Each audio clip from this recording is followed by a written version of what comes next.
అందువల్ల నేను చెప్పే విషయాన్ని జాగ్రత్తగా వినండి. మీకు దీనికి కారణం ఏంటో తెలియాలా? మీరు అలా ఉన్నారు కాబట్టే సమస్య ఎంత పెద్దదిగా పెరిగింది. చెప్పాలంటే వీటన్నిటికీ కారణం మీరే.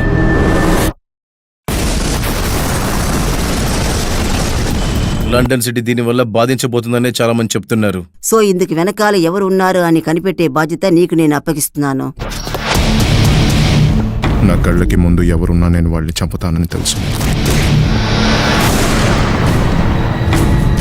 వాళ్ళకి మనం ఎవరనేది చూపించి తీరాలి. ఇంకేమైనా ఐడియా ఉందా? ఒక పరీక్ష ఉంది, అది కూడా నీ మనోశక్తి. ప్రజల్ని బాధ పెట్టి వాడు చంపుతాడంట. కానీ ఇప్పుడు సమస్య ఏంటంటే ఇంతకు ముందు వాడు మిలిటరీలో ఉన్నాడంట. నీ యొక్క టార్గెట్ అమెరికా నియోకాని. నువ్వు ఇక్కడే వెయిట్ చేయి, వస్తాను. వాళ్ళ గ్యాంగ్ మొత్తంగా కనిపెట్టి దయచేసి నన్ను చంపేయని బతిమాలేటట్టుగా చేస్తాను. ఈ దేశంలో మమ్మల్ని మీరు దూరంగా పారేసిన మేమందరం పోరాట నాయకులవే. అక్కడే ఆగు నువ్వు. అలాగే కింద కూర్చోని చెప్పాను. ఇప్పటిదాకా నువ్వు ఎంతమందిని చంపావు?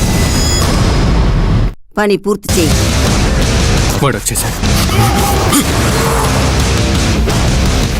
అందువల్ల అడిగిన దానికి సమాధానం చెప్పు.